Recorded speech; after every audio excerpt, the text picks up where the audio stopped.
आप दोस्तों में से बहुत से लोग मुझसे पूछ रहे हैं कि आखिर रमीज राजा को पीसीबी के चेयरमैनशिप से निकालने की आखिर वजह क्या है? क्या वजह है कि नजम सेठी को एज बतौर न्यू चेयरमैन पीसीबी जो है वो लाया जा रहा है? क्या वजह है कि इस कॉन्स्टिट्यूशन को जो है वो पीसीबी के चेंज करके एक नई रिजीम लाई जा रही है? क्या वजह है कि जो पिछली रिजीम थी 2019 की कॉन्स्टिट्यूशन वाली उसको हटा दिया गया है और अब नई सिलेक्शन कमेटी जो है वो क्या बनने वाली है? और ये जो पीसीबी का सेटअप है ये कब जो है वो प्रॉपर्ली वर्किंग में हो जाएगा?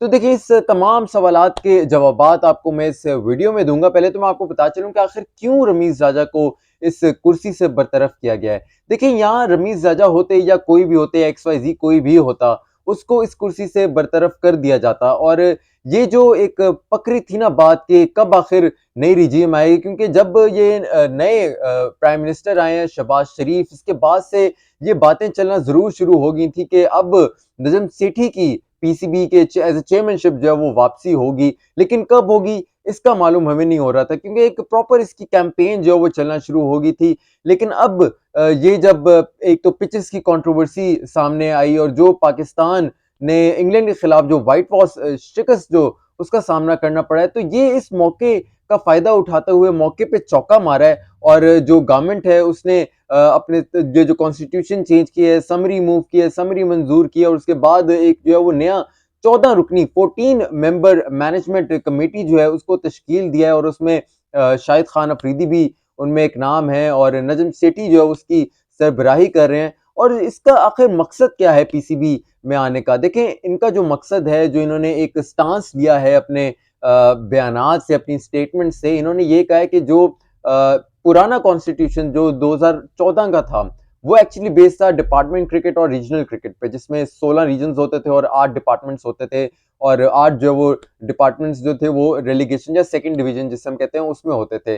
तो उसकी बेस पर वो कॉन्स्टिट्यूशन होता था जिसपे पीसीबी रन करता था, पीसीबी डोमेस्टिक स्ट्रक्चर जो है वो रन करता था। और उसमें जो खिलाड़ी थे उसमें उनको बहुत ज्यादा मुआवजा मिलता था, उनकी नौकरियां डिपार्टमेंट्स में लगी होती। तो इन्होंने ये मौका अपनाया है कि हम वो जो डिपार्टमेंटल क्रिकेट है उसको वापसी लाने के लिए हम लोग यहाँ आए हैं। और चूंकि ये जो पिछला जो एक रिजीम थी, रजीम रमीज राजा की कह लें और एहसान मानी की कह लें, लेकिन एट द बैक एंड जो इसमें तो पीएम जो फॉर्मर पीएम थे इमरान खान, उन्होंने ही अहकाम जारी किए थे। और उसके बाद ही जो है वो डिपार्टमेंट क्रिकेट को जो है वो इस स्ट्रक्चर से बिल्कुल हटा दिया गया था। तो ये जो करंट रिजीम जो आई है नजम सेठी के अंडर, जो नजम सेठी ऑब्वियसली जो है वो एक चेयरमैनशिप के तौर पे स्ट्रॉन्ग कंटेंडर के सामने आए और यही चेयरमैन पीसीबी अब बनने जा रहे हैं। विद इन अगले 90 डेज के अंदर ये ऐलान जरूर हो जाएगा। और जिसमें फिर एक मजीद एक पीसीबी सिलेक्शन कमेटी भी इसमें नई तश्कील दी जाएगी और बोर्ड ऑफ गवर्नर्स भी इसमें नए होंगे, जिसमें 4 डिपार्टमेंट के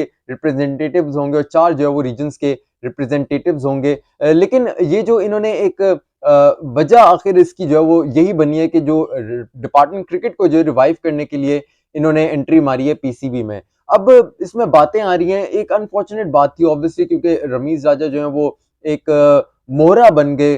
वो काम तो बिल्कुल अच्छा कर रहे थे, उनके आइडियाज बहुत अच्छे थे, नई नई चीज जो है वो इम्प्लीमेंट करना चाह रहे थे, पिचेस के हवाले से बात करते थे, पीजीएल का आइडिया उन्होंने इंट्रोड्यूस कराया, वुमेन्स T20 उन्होंने इंट्रोड्यूस कराया पीएसएल के तर्ज पे। और फिर जो है वो साथ साथ कॉर्पोरेट सेक्टर को जो क्रिकेट इकोनॉमी कहते हैं ना उस पर बहुत ज्यादा जोर देते थे। और जो इंग्लैंड और न्यूजीलैंड की टीमें जो आई हैं, ऑस्ट्रेलिया की भी जो इवन टीम आई है, तो इसके बैक एंड पे रमीज राजा की बहुत ज्यादा इसमें मेहनत थी और क्रेडिट जो है वो डेफिनेटली उनको जाता है। और जिस तरह से बीसीसीआई के अगेंस्ट वो स्टांस अपना ला रहे थे एशिया कप के लिए कि पाकिस्तान में एशिया कप होगा और बीसीसीआई अगर आता है तो आए, नहीं आता तो ना आए, और इवन कि इस तरह की भी धमकी दे दी थी कि वर्ल्ड कप 2023 जो इंडिया में शेड्यूल है हम भी वहां जो है वो खेलने नहीं जाएंगे अगर एशिया कप खेलने इंडिया नहीं आएगा। यानी कि इस तरह के बयान, बोल्ड एग्रेसिव अटैकिंग अप्रोच जो एज ए क्रिकेटर की होती है वही उन्होंने एज ए चेयरमैन भी रखी अपनी। तो उनके बहुत ज्यादा अच्छे भी काम है, लेकिन मैं कहता हूँ कि उनकी शायद किस्मत उनकी अच्छी नहीं थी कि